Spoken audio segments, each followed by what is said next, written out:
லிட்ரலாக நான் என் என் குழந்த அங்கே அப்போ தான் வந்துட்டுருக்கா, டிஸ்டர்ப் பண்ணாத போ, அங்கே கொஞ்சம் நேரம் இரு அப்படின்னு சொல்லிட்டு கேட்டேன். அழுக ஆரம்பிச்சிட்டேன். Beautiful story. ஆனால் இந்த கதையை நம்ம எப்படி பண்ண போகிறோம், இதுக்கு என்ன பண்ணலாம், எப்படி, ஏன்னா இதில் ஒரு 4 காலகட்டம். இப்போ அவங்க சொன்னாங்க இல்லையா, 2019 கம்போஸ் பண்ண பாடல் ஷூட்டிங்கு, அதுக்கப்புறம் ஆட்கள் பிடிச்சின ஒரு 6-7 மாதம் சும்மா ஆஃபீஸ் போய் ஒரு ஷெட்யூல் திண்டுக்கல்ல போய் ஷூட் பண்ணிவிட்டு, இப்படி கிட்டத்தட்ட 4 ஷெட்யூல் திண்டுக்கல்ல. ஏன்னா என்னுடைய கெட்டப் அந்த லைவாக விஷயத்தை பார்த்து பார்த்து பார்த்து பண்ண வேண்டியிருந்தது. பிரேக் விட்டு அதுக்கு வந்து அப்படி ஒரு தயாரிப்பாளர் கிடச்சாங்க. அந்த நாட்களை வந்து யோசிக்காமல் டைம் கொடுத்து போயிட்டு இருந்தாங்க. ஏன்னா திண்டுக்கல்ல ஒரே ஷெட்யூலாக முடிக்காமல் ஒவ்வொரு ஷெட்யூலுக்கு வந்து ஒவ்வொரு இதுவாக எடுத்தோம், அந்த காலகட்டத்தை எடுத்துக்கிட்டோம். அப்போது முதல்ல மம்முட்டி சார் அப்படின்னோன்னா நானும் உள்ளே ப்ரொடக்ஷனுக்குள்ளேயே நான் திருநாவுக்கரசு சாரை மீட் பண்ணேன். அப்போ அவங்க பேசினாங்க, ப்ரொடக்ஷனில் ஹெல்ப் பண்ண முடியுமான்னாங்க. ஆக்சுவலாக நான் இந்த படம் கமிட் ஆனவுடனே அந்த டயத்தில் சில படங்களை விட்டுட்டேன். அதுக்கப்புறம் ஒவ்வொரு படத்துக்கும் நான் போயிட்டு வரும்போது, ஏன்னா எனக்கு வருமானம் வரணுங்கிறத போயிட்டு வரும்போது அவங்க வெயிட் பண்ணாங்க, ஏன்னா ஒவ்வொரு காலகட்டம் இருக்கணும்னு. அப்போ அந்த ப்ரொடக்ஷனில் உட்காந்து லொக்கேஷன்லாம் போய் பார்க்க ஆரம்பித்தோம். அப்போ மம்முட்டி சார் இருப்பாங்கன்னு மம்முட்டி சாரை போய் பார்த்து அவர் பண்ணிடுவாங்கன்னு அவங்களுக்கு ரொம்ப இம்ப்ரெஸ் ஆகிடுச்சு, இந்த படத்தை எப்படியாவது பண்ணிடலான்னு. ஆனால் அவங்க டேட்டும் இங்கே நம்ம வாங்குகிற டேட்டும் செட் ஆகாமல், அப்புறம் நல்ல அற்புதமாக ரகுமான் சார் வந்தாங்க, அவங்க ரொம்ப பிரமாதமாக பண்ணியிருக்காங்க. இப்போ படம் முடிஞ்சுது, பியூட்டிஃபுல்லாக படம் முடிஞ்சது. இந்த படத்தை, ஏன்னா நான் நடித்ததில் கொஞ்சம் அதிக பொருட்செலவு இந்த படம். அப்போ இந்த செலவை எங்கே கொண்டு போய் சேர்க்கறது அப்படிங்கும்போது தான் என்னுடைய நண்பர் இசக்கி, அவர் தான் இந்த படம் பார்த்தார். அவர் தான் பிரபு சாரை இன்ட்ரடியூஸ் பண்ணி, பிரபு சார்கிட்ட, எனக்கு பிரபு சார் அவங்க படம் பண்ணி இருந்த பழக்கம் இருந்தாலும் நான் கேட்கல எதுவுமே. இசக்கி தான் படம் பார்க்க வச்சாங்க. படம் பார்த்த உடனே அன்றைக்கே முடிவு பண்ணிட்டாங்க, அதை நாங்கள் எடுத்துக்கிறோம் அப்படின்னு. அதுக்கப்புறம் இந்த ட்ரீம் வாரியரில் இருக்கிற அத்தனை நண்பர்களும் சேர்ந்து இன்றைக்கு வரைக்கும் தோள் கொடுத்துட்ருக்காங்க. இதில் இருக்கிற அத்தனை நண்பர்களுக்கும் என்னுடைய நன்றியை தெரிவிச்சுக்கிறேன்.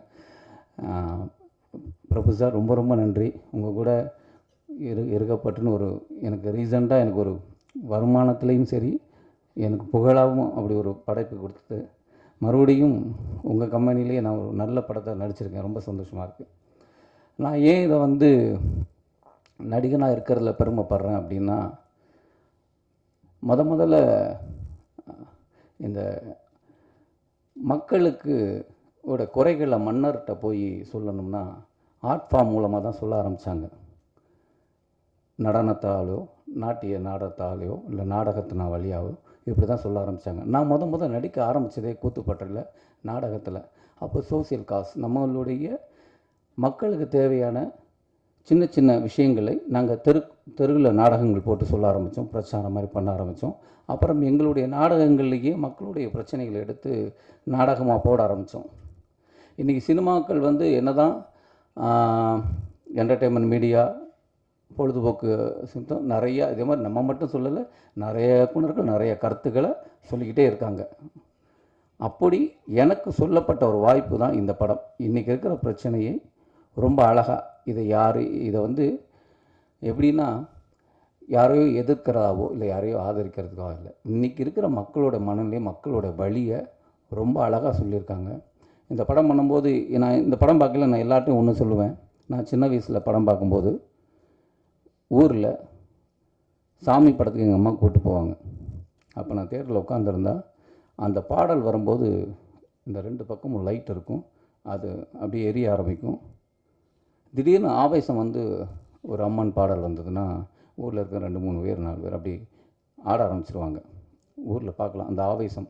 அது நான் என்னவா அப்போ வந்து ஐயோ மியூசிக் அவங்கள இழுத்துருச்சு, இல்லை அந்த படம் அவங்களை இழுத்துருச்சு, இல்லை அவங்கள தாக்கம் இழுத்துருச்சு, அப்படி தான் போயிருந்தது. ஆனால் நாங்கள் நாடகத்துறைக்கு நடிப்புத்துறைக்கு வந்தபோது தான் தெரிய ஆரம்பிச்சது, அவங்களை ஒருங்கிணைக்க ஆரம்பிச்சது. அவங்க என்ன ஃபோக்கஸ்டாக இருக்காங்களோ அது போக ஆரம்பித்தாங்க, அவங்க எமோஷனில் வெளிப்பட்டதுன்னு. அப்படி தான் இந்த படம் பார்க்குறேன் நான். கிட்டத்தட்ட நான் என்னுடைய படங்களை வந்து ஒரு தரம் 2 தரம் பார்த்துட்டு அதுக்கப்புறம் எனக்கு என்ன தெரியும்னா, படத்தை விட என்னோடய ஃப்ளா தெரியும், என்னுடைய குறைகள் தெரிய ஆரம்பிச்சிடும். நான் அதை தான் நோட் பண்ணிகிட்டு இருப்பேன். நான் அதிகமாக கிட்டத்தட்ட சுதன் எடிட்டர் சார், அவர் எடிட் பண்ணும்போது நான் அவர் கூடயே உட்காந்துருக்கிறேன். உட்காந்து பின்னாடி சோபாவில் உட்காந்து பார்த்துக்கிட்டே இருப்பேன். இந்த படத்தை நான் அவ்வளவு தரம் பார்த்துருக்கேன். இந்த படம் பார்க்கும்போது எனக்கு இன்னைக்கு வரையும் என்னால் அதுலேருந்து மீள முடியல.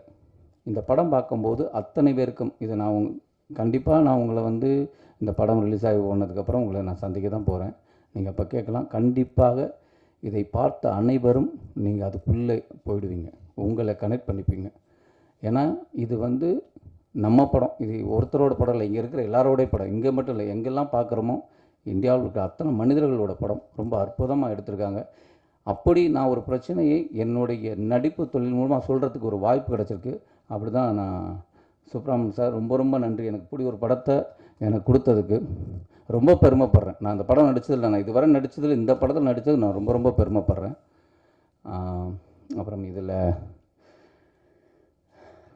முக்கியமாக நான் இவங்களை சொல்லணும், கார்த்திக். அவர் இன்றைக்கு வரையும் நேற்று ஷூட்டிங் போயிட்டு இன்றைக்கி வந்த மாதிரி தான் இன்றைக்கி வரையும் அந்த படத்தை பற்றி இதை மட்டும் தான் பேசுவார். வெளி படம் போனாலும் நாங்கள் ஃபோன் பண்ணால் கூட வேறு படத்தை சொன்னால் கூட அடுத்த செகண்ட் இந்த படத்தை பற்றி தான் வருவார். ஸ்டில் இன்னும் அதிலே இயங்கிக்கிட்டு இருக்கார், அஞ்சாமைக்குள்ளே இயங்கிட்டு இருக்கார். பியூட்டிஃபுல்லாக அவங்களுடைய ஒளிப்பதிவு அவ்வளோ பிரமாதமாக இருந்திருக்கு. உங்களுக்கு இடம் பெருசாக இருக்குது. உங்களுக்கு மட்டும் இல்லை, இதில் பங்கு பெற்ற அத்தனை பேருக்கும் வேறு ஒரு இடம் இருக்குது, அதில் மாற்றமே இல்லை. அது கண்டிப்பாக எனக்கு தெரியுது. அப்புறம் இசையமைப்பாளர் ராகவ் சார், இதில் எனக்கு ஒரு முக்கியமாக சொல்லணும்னா ஒரு பாடல் இருக்குது, அமேசிங். ஆக்சுவலாக நான் வந்து இன்றைக்கி போடுவாங்களோன்னு நினச்சேன் அந்த பாடலை. எனக்கு அதுலேருந்து என்னால் வெளியில் வர முடியாது, ஆனால் அது போட முடியாது, அது எனக்கு தெரிஞ்சுது. அந்த பாடலை போட முடியாது, ஏன்னா இந்த இதில் இருக்கிற பாடலுக்கு பூராமே கதையோட உள்ளுக்குள்ளே இருக்கிறதுனால போடலை. அற்புதமான பாடல். அந்த பாடலை நான் அவ்வளவு தரம் கேட்டிருக்கேன். எனக்குள்ளே ஒரு ஆவேசம் வந்திருக்கு, எனக்குள்ளே ஒரு வெறி வந்திருக்கு. இதுக்கு முன்னாடி நான் சின்ன வயசில் படம் பார்க்கும்போது ஜாக்கி ஜான் படம் பார்த்தா பக்கத்தில் இருக்கிற யாரும் இருக்க மாட்டாங்க, இங்கிட்ட ஒரு குத்து அங்கிட்ட ஒரு குத்து, ஒரு மாதிரி ஆவேசம் வரும் எனக்கு ஃபைட்டை பார்க்கும்போது. அப்படி எனக்கு ஒரு ஆவேசத்தை கொடுத்தது இந்த படத்தோட அந்த பாடல்.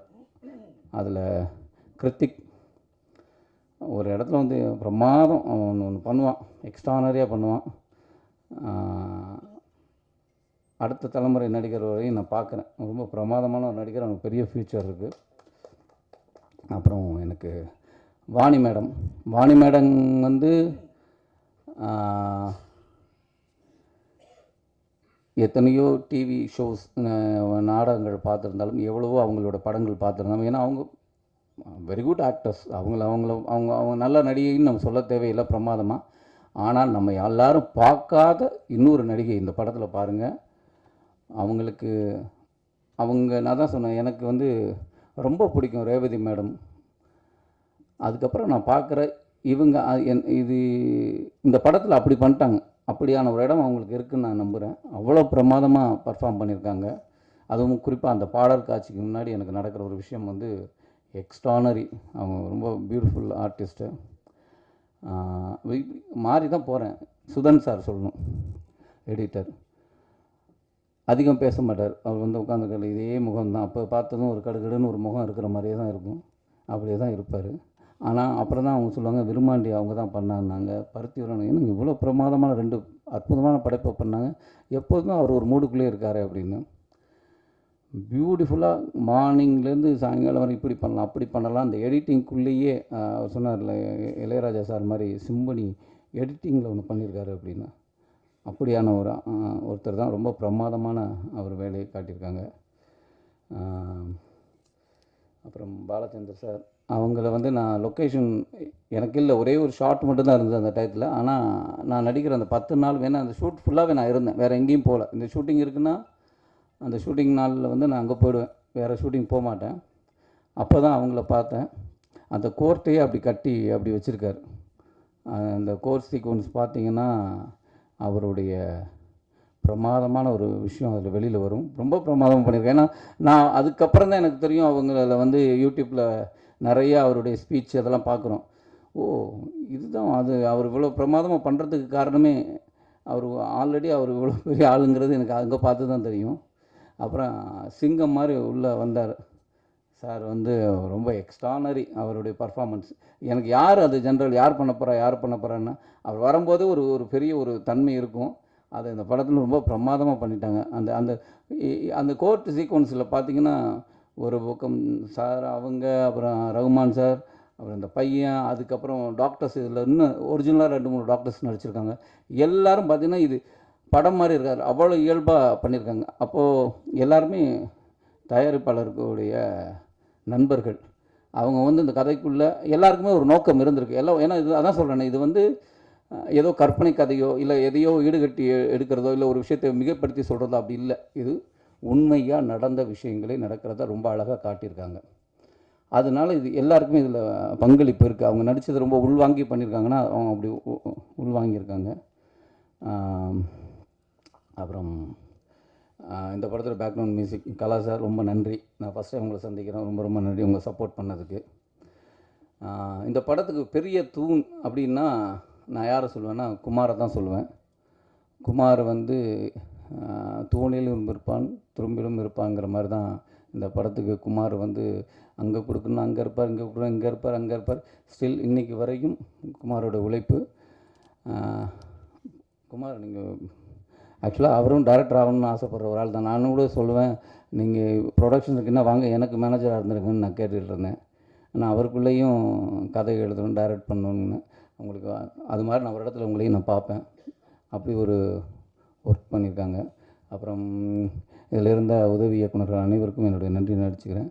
அப்புறம் குழந்தைங்க பியூட்டிஃபுல், அவங்க வந்து குட்டியாக இருந்து பார்த்துட்டேன்.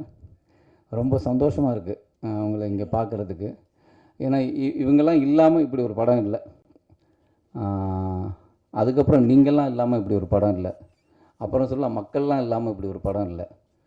இதை வந்து நான் என்னுடைய எந்த படத்தையும் நான் என்ன சொல்வேன்னா, கஷ்டப்பட்டு ஒரு படம் பண்ணியிருக்கோம், எல்லோரும் நான் நடித்தா நல்ல படம்னு சொல்கிறீங்க, ஆனால் வியாபார ரீதியாக பெருசாக நடக்க மாட்டேது அப்படின்னு நான் ஒவ்வொரு தடவையும் சொல்லுவேன். ஒரு விஷயம் அது அது தகவலாக சொல்லிட்டு போவேன். எனக்கு அது ஒரு அது எனக்கு எந்த விதத்துலையும் பாதித்ததில்லை. எனக்கு எப்படி பாதிக்குன்னா, என்னுடைய நல்ல படங்களை பண்ணுவதற்கு தயாரிப்பாளர் முன் வர்றதுக்கு கொஞ்சம் கஷ்டமாக இருக்கும். ஏன்னா தயாரிப்பாளர் 10 ரூபாய் எடுத்தால் தானே 2 ரூபா செலவு பண்ண முடியும். அது ஒன்று இருக்குல்ல. அதனால் எனக்கு சரி ரைட்டு, வந்த படங்களில் நல்ல படம் இருக்கோ அதை பண்ணுவோம் அப்படின்னு தான் போவேன். ஆனால் இந்த படத்தை நான் அப்படி நினைக்கல. இந்த படம் பார்த்தால் தயாரிப்பாளர் நல்லா இருப்பாருங்கிறது இல்லை, இந்த படம் பார்க்கணும், அது நம்மளோட கடமை. நான் கடமையாக தான் நான் சொல்கிறேன். ஏன்னா இந்த படத்தை நடித்தது என்னோடய கடமையாக தான் நான் பார்க்குறேன்.